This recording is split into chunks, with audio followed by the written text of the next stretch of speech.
تمہاری منزل یہ نہیں ہے کہ ڈگری مل جائے اور جاب مل جائے، یہ بہت چھوٹے درجے کی چیز ہے۔ میری، تمہارے وی سی صاحب کی، تم بچوں کی ایک ہی منزل ہے کہ یا اللہ تو راضی ہو جا۔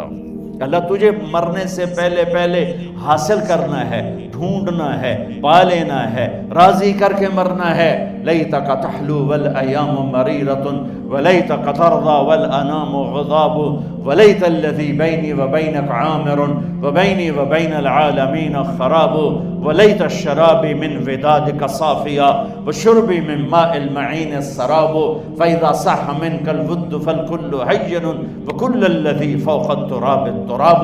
اللہ کو پاتے ہوئے جو سودا کرنا پڑے کر جاؤ۔ عبداللہ بن حذیفہ کو رومیوں نے پکڑ لیا، صحابی ہیں، ان کو آگ میں ڈالنے لگے تو وہ رو پڑے، تو لوگوں نے رومی بادشاہ سے کہا کہ یہ رو پڑا ہے، ڈر گیا ہے، ان کا لے آؤ، میرے پاس لے آؤ۔ ان کو واپس لائے تو رومن بادشاہ نے پوچھا کیوں روئے ہو، موت سے ڈر گئے ہو؟ کہنے لگے موت تو ہمارے لیے سب سے بڑا تحفہ ہوتا ہے، میں اپنی بے بسی پہ رویا ہوں۔ کہ کیا بے بسی ہے؟ کہ بے بسی یہ ہے کہ ایک جان ہے آگ میں گرتے ہی جل کے راکھ ہو جائے گی، کاش میرے جسم پر جتنے بال ہیں اتنی میری پاس جانیں ہوتی اور میں ایک ایک جان کو اللہ کے نام پہ قربان کرتا۔ آج مرنے کا مزہ نہیں آ رہا، اس پہ رویا ہوں۔ تو بادشاہ اتنا حیران ہوا، انہوں نے کہا تو میرا ماتھا چوم دے اور میں تمہیں آزاد کرتا ہوں۔ تو اس کا ماتھا چوما، انہوں نے چھوڑ دیا۔ 2000 سال پیچھے چلے جائیں، فرعون دنیا کا واحد انسان ہے جس نے کہا انا ربکم الاعلی، میں سب سے بڑا رب ہوں، اور اپنے آپ کے رب ہونے کا دعویٰ انسانوں میں صرف فرعون کا ہے۔ اس کی باندی مسلمان ہو گئی، موسیٰ علیہ السلام کا کلمہ پڑھ لیا، ایمان چھپتا نہیں، وہ پتہ چل گیا۔ فرعون نے اس کو پکڑوایا، اس کی 2 بچیاں، ایک دودھ پیتی ایک ساتھ چلتی، اور اس نے اپنے دربار میں کڑاہ میں تیل ڈلوایا، نیچے آگ لگوائی، تیل ابلنے لگا۔ جب وہ پوری طاقت سے ابلنے لگا تو اس نے فرعون نے اس عورت سے، اس باندی سے کہا یہ آگ تیرے سامنے ہے، جلتا ہوا تیل، موسیٰ کے رب کو مانے گی تو پہلے تیری بچیوں کو جلاؤں گا پھر تجھے جلاؤں گا، اور اگر مجھے رب مانے گی تو تیرے گھر کو سونے چاندی سے بنا دوں گا، تیرے گھر کو سونے چاندی سے بھر دوں گا۔ اللہ کا پا لینا یہ میری آپ سب کی معراج ہے، اور اللہ کو کھو دینا میرے آپ سب کے لیے ہلاکت اور تباہی ہے۔ سنو اس نے کیا کہا؟ اللہ نے اپنی محبت کو ماں سے تشبیہ دی ہے، باپ سے نہیں دی، اور چھوٹا بچہ زیادہ ممتا کو لیتا ہے۔ وہ کہنے لگی فرعون یہ تو میری 2 ہیں، میری 100 ہوتی تو اللہ کے نام پہ آج میں قربان کر دیتی۔ فَقْضِ مَا أَنْتَ قَاضٍ، کر جو تجھے کرنا ہے۔ تو پاگل ہو گیا، غصے میں کہنے لگا اس کی بڑی بیٹی کو ڈال دو۔ تو انہوں نے اس کو یوں ٹانگوں سے پکڑا اور وہ چیختی چلاتی ہوئی تھی۔ ماں کا ایک بول اس کی جان بچا سکتا تھا، اور پھر گھر جا کے توبہ کر لیتی۔ وہ کہتی اللہ مجھے معاف کر دے، میں نے کلمہ کفر کہا۔ اس کو ٹانگوں سے پکڑا ہوا ہے، اس کے ہاتھ نیچے جھول رہے ہیں، اور وہ اماں بھی کہہ رہی کہ مجھے بچا لو۔ ماں نے اپنی آنکھوں سے بچی کو تیل میں یوں ڈوبتے دیکھا، اور پھر وہ ابھری جیسے مچھلی تلنے کے لیے، جیسے مچھلی تلی جاتی تو باہر آ جاتی، اوپر آ جاتی، تو وہ ایسے بلبلے اٹھ رہے تھے۔ وہ ایک ہی لمحے میں اس کی تو جان گئی، ایک آنسو کا قطرہ اس نے نہیں نکلنے دیا اپنی آنکھوں سے، اور اپنے دل کو جب مضبوط کیا تو میرے رب کی غیرت، میرے رب کی رحمت محبت حرکت میں آئی۔ اللہ نے ماں کی آنکھوں سے پردہ ہٹا دیا، اور ماں نے اپنی بیٹی کی روح کو نکلتے دیکھا، اور وہ کہہ رہی ہے اصبری یا ام فإن لک من الأجر کذا وکذا۔ ماں جی ڈرنا نہیں، صبر کرو، جنت تیار ہے، جنت تیار ہے۔ اور شروع معصوم بچی کو تو پتہ بھی نہیں تھا کہ کیا ہونے والا ہے، اس کو پکڑ کے یوں ڈالا، اس کی تو آہ بھی نہ نکلی، اور وہ مچھلی کی طرح تلی گئی۔ اب پھر ماں کا کلیجہ پھٹا، اللہ نے پھر آنکھوں سے پردہ ہٹایا، اور انہیں اپنی بچی کی روح کو نکلتے دیکھا، اور وہ کہہ رہی ہے اسبری یا فإن لک من الاجر کذا و کذا، ماں جی تھوڑی دیر کا صبر، جنت تیار ہے، جنت تیار ہے، جنت تیار ہے۔ اللہ کو پایا سب کچھ پایا، اللہ کو کھو دیا سب کچھ کھو دیا۔ جب اس کو پکڑ کے لے جانے لگے، اس نے فرعون کو دیکھا، فرعون اس کی آنکھوں میں آنکھیں نہیں ڈال سکا، نظریں نیچے ہوں گی اس کی۔ کہنے لگی میری ایک بات مانو گے، میری ایک خواہش پوری کرو گے؟ فرعون نے پوچھا کیا؟ کہ جب میں بھی جل جاؤں تو میری اور میری بچیوں کی ہڈیوں کو اکٹھے دفن کرنا، باہر پھینک نہ دینا، دفنا دینا۔ فرعون نے کہا تمہاری یہ خواہش پوری کی جائے۔ انہوں نے کہا پہ پیچھے ہٹ جاؤ، میں نے اللہ کو جان دینی ہے، مجھے دھکا دینے کی ضرورت نہیں ہے، میں اپنے اللہ سے ملنے جا رہی ہوں۔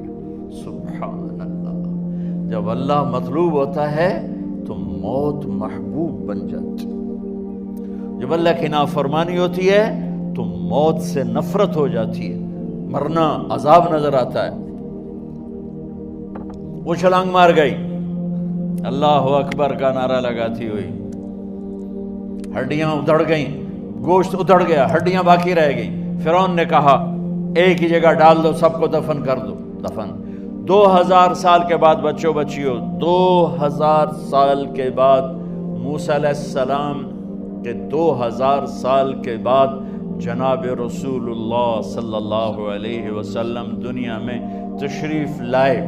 40 سال کی عمر میں نبوت ملی، 50 سال کی عمر میں معراج ہوا، 2050 سال کے بعد میرے نبی کی سواری بیت المقدس جا رہی ہے، اور بیت المقدس پر جب وہ اوپر پہنچے ہیں تو مصر وہاں سے قریب ہو جاتا ہے۔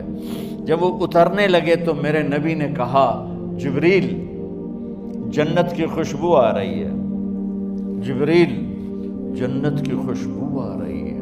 کہاں سے آ رہی ہے؟ ابھی تو جنت اوپر ہے، ابھی تو اوپر جانا ہے، تو یہ زمین سے جنت کی خوشبو کیا آ رہی ہے؟ تو جبریل نے عرض کی یا رسول اللہ، فرعون کی ایک باندی تھی جو اللہ سے سودا کر گئی جان کا اور اپنی بچیوں کا، اس کی بچیوں کی ہڈیوں کو جہاں دفن کیا گیا ہے، یہ خوشبو جس دن انہیں دفن کیا تھا اس دن سے لے کر آج تک یہ خوشبو آ رہی ہے، اور یہ قیامت تک آتی رہے گی۔ اللہ اپنے نام پہ قربان ہونے والوں کی یوں قیمت لگاتا ہے، پہلے اپنی منزل طے کرو، پہلے اپنی منزل طے کرو، پہلے اپنی منزل طے کرو کہ مجھے اپنی زندگی کی سے لینا کیا ہے، مجھے اللہ کو پانا ہے، مجھے اللہ کو پانا ہے۔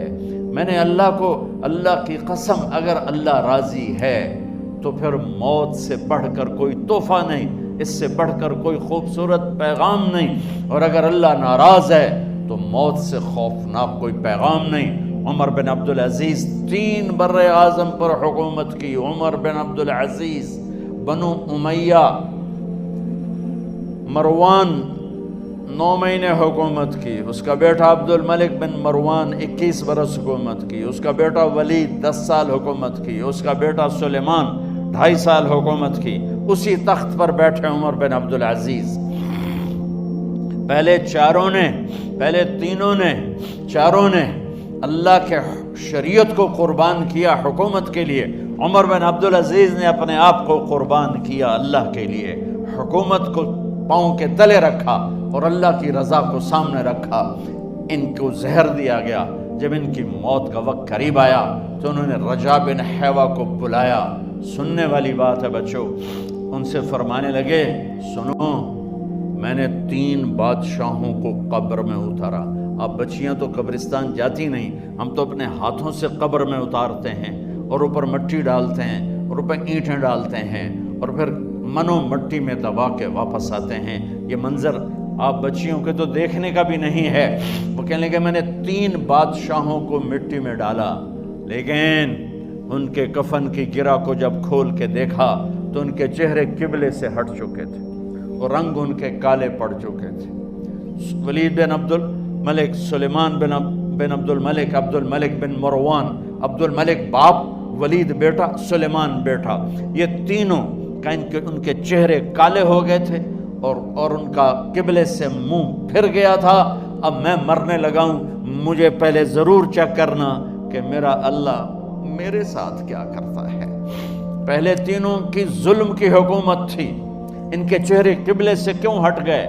آپ کو عجب بات بتاؤں، ولید بن عبد الملک روزانہ تہجد میں کھڑے ہو کے 10 سپارے پڑھتا تھا، 10 سپاروں کی تلاوت تہجد میں کرتا تھا کھڑے ہو کے، اور قبلے سے چہرہ ہٹ گیا۔ سلیمان بن عبد الملک تہجد گزار، چہرہ قبلے سے ہٹ گیا، ظلم کیا، ظلم کیا، ظلم کیا، خون کو پانی بنا دیا، حکومت پر شریعت کو قربان کیا، رشتے ناتوں کو قربان کیا۔ اللہ نے قبلے سے چہرے، نمازیں منہ پہ مار دی، روزے منہ پہ مار دیے، حج زکاتیں منہ پہ مار دی، تہجد ان کے منہ پہ مار دی، اور ان کے چہروں کو قبلے سے ہٹا دیا اور رنگ کالے کر دیے۔ عمر بن عبدالعزیز نے اسی سلطنت کو عدل سے بھر دیا، اسی سلطنت کو عدل سے بھر دیا۔ کیسی سلطنت کی؟ جب گورنر تھے تو 60 اونٹوں پہ سامان چلتا تھا، جب امیر المومنین بنے تو بچے کہنے لگے ماں سے، بچے بچیاں 12 تھے، ماں سے کہنے لگے کہ عید کا موقع آ رہا ہے، ابا سے کہو ہمیں نئے کپڑے تو لے کر دیں۔ ان کی ماں کا نام ہے فاطمہ، بچوں کی ماں کا نام فاطمہ بنت عبد الملک۔ یہ دنیاوی سٹیٹس میں سب سے بڑی خاتون گزری ہے، آج تک اس کے لیول کی کوئی عورت نہیں آئی۔ دادا بادشاہ، باپ بادشاہ، 4 بھائی بادشاہ، 6 خامند بادشاہ، 7 نسبتوں سے یہ عورت شہزادی رہی ہے۔ حضرت عمر گھر آئے، بیگم نے کہا بچے کپڑے مانگ رہے ہیں۔ حضرت عمر کہنے لگے میرے پاس تو پیسے نہیں ہیں، تنخواہ میں تو مشکل سے روٹی پوری ہوتی ہے، کہاں سے لے کر دوں؟ تو تھوڑی دیر خاموش رہی بیگم، پھر کہنے لگی آپ ایسا کریں، اگلے مہینے کی سیلری ایڈوانس لے لیں، اس سے میں کپڑے لے لیتی ہوں اور روٹی کا خرچہ میں مزدوری کر کے، گھر بیٹھے مزدوری کر کے چلا لوں گی، آپ 1 مہینے کی تنخواہ ایڈوانس لے لیں۔ حضرت عمر بن عبدالعزیز واحد خلیفہ ہیں جن کے دور میں 3 بر اعظم میں زکوٰۃ لینے والا باقی نہیں بچا تھا۔ یہاں لاہور بھی ان کی حکومت کے نیچے تھا، جنوبی اسپین فرانس ان کی حکومت کے نیچے تھا، کاشغر تک ان کی حکومت کے نیچے تھا، استنبول کے دروازوں تک ان کی حکومت تھی۔ 3 بر اعظم میں ایک آدمی زکوٰۃ لینے والا نہ بچا، اور اپنا حال یہ ہے کہ بیگم سے کہہ رہے ہیں پیسے کوئی نہیں، کپڑے کہاں سے لے کر دوں؟ اور بیگم طریقہ بتا رہی ہے کہ آپ اگلے مہینے کی تنخواہ ایڈوانس لے لیں، اس سے میں کپڑے لے لوں گی، اور چولہے کا خرچہ، روٹی کا خرچہ میں گھر بیٹھ کے مزدوری کر کے کما لوں گی۔ تو حضرت عمر کہنے لگے ہاں یہ ٹھیک ہے۔ باہر آئے وزیر خزانہ مزاحم، انہیں بلایا کہ بھائی ہمیں اگلے مہینے کی تنخواہ ایڈوانس چاہیے، یہ تنخواہ والے لوگ بیٹھے ہوئے تنخواہیں لیتے ہیں۔ اس نے کاغذ قلم آگے رکھ دیا، کہا حضرت یہاں لکھ کے دے دیں، آپ 1 مہینہ زندہ رہیں گے میں تنخواہ دے دیتا ہوں، آپ مجھے لکھ کے دے دیں آپ 1 ماہ زندہ رہیں گے میں آپ کو تنخواہ دے دیتا ہوں۔ چپ کر کے اٹھے، ایک لفظ نہیں بولے، گھر گئے۔ حضرت اپنی بیگم فاطمہ سے کہا بیگم بچوں سے کہہ دو کہ باپ کے پاس کپڑے لے کر دینے کی سخت نہیں ہے، اور خزانے ایسے بھرے پڑے تھے کہ زکوٰۃ لینے والا کوئی نہیں تھا۔ عید کی نماز ہوئی، نماز کے بعد جب ساری فیملی ملنے آئی اور بچے بھی ملنے آئے تو ان کو دیکھ کر ان کی آنکھوں میں آنسو آ گئے۔ کہنے لگے بچوں آج تمہیں دکھ تو ہوگا اپنے باپ پر کہ ایک جوڑا کپڑا بھی لے کر نہ دیا عید کا۔ تو ان کے ایک بیٹے نے کہا ابا جان آج ہم بڑے خوش ہیں، ہمارا سر اونچا ہے کہ ہمارے باپ نے مسلمانوں کے مال پہ ڈاکہ نہیں ڈالا، ہمیں قربانی کا بکرا بنایا، لیکن مسلمانوں کے مال میں خیانت نہیں کی۔ یہ ان کا طرز حکومت تھا، اس طرح انہوں نے حکومت کی۔ گھر میں تشریف لائے تو بیٹیوں سے بات کی تو انہوں نے منہ پہ سے دوپٹہ رکھا ہوا، منہ پہ دوپٹہ رکھ کے بات کریں تو فرمانے لگے کپڑا تو ہٹاؤ، دوپٹہ کیوں رکھا ہوا ہے؟ تو گھر کی خادمہ زور زور سے رونے لگی، کہنے لگی امیر المومنین آج آپ کی بیٹیوں نے کچا پیاز توڑ کے روٹی کھائی ہے تو وہ اس کی بو ہے منہ میں، آپ کو بو سے نفرت ہے اس لیے منہ پہ کپڑا رکھ لیا ہے۔ تو حضرت عمر اتنا روئے کہ ان کی داڑھی تر ہو گئی۔ کہنے لگے آخر میں جب تھوڑا آسرے میں آئے، کہا میری بیٹیوں تمہارا باپ تمہیں بڑے اچھے کھانے کھلا سکتا ہے لیکن میں جہنم کو برداشت نہیں کر سکتا، میں جہنم کی آگ برداشت نہیں کر سکتا۔ اب مرنے کا وقت آ گیا۔ جب وہ گورنر تھے تو 60 اونٹوں پہ ان کا سامان چلتا تھا، اور جب وہ امیر المومنین بنے تو عیادت کے لیے لوگ آ رہے تھے، تو سالے عیادت کے لیے آئے، فاطمہ کے بھائی، کپڑے دیکھے امیر المومنین کے تو بہن کو ایک طرف کر کے فرمایا، بڑے نیک سرداروں میں سے تھے یہ مسلمہ بن عبد الملک، کہنے لگے امیر المومنین کے کپڑے تبدیل کروا دو، لوگ پوچھنے آ رہے ہیں تو میلے کپڑے اچھا نہیں لگتا۔ کہا جی بھائی کرواتی ہوں۔ اگلے دن جب وہ حال پوچھنے آئے تو پھر وہی کپڑے تھے، تو انہوں نے ان کو الگ جا کر کہا بہن میں نے تمہیں کہا تھا کپڑے بدلوا دیتی، کیوں نہیں بدلوائے؟ تو وہ رونے لگی، کہنے لگی کہاں سے بدلواؤں، جوڑا ہی ایک کہاں سے بدلواؤں؟ اور حکومت کتنی تھی؟ 3 بر اعظم کی، 3 بر اعظم کی حکومت۔ ہمارا تو پٹواری امان کا نہیں ہے، اور وہ 3 بر اعظم کی سلطنت لے کر ایک جوڑے میں اللہ سے ملنے جا رہا ہے۔ جب ان کا انتقال ہوا، سلیمان بن عبد الملک کی ڈیڈ باڈی جب قبر کے قریب لائے اتارنے کے لیے تو ایسے ایسے ہلنے لگا، اس کا پورا جسم ہلنے لگا۔ تو اس کے بیٹوں نے کہا کہ ہمارے ابا زندہ ہیں، تو حضرت عمر نے فرمایا بیٹو زندہ نہیں ہیں، عذاب قبر جلدی شروع ہو گیا ہے، عجل اللہ بالعقوبہ، قبر کی پکڑ پہلے شروع ہو گئی ہے، چھپاؤ اپنے باپ کو جلدی۔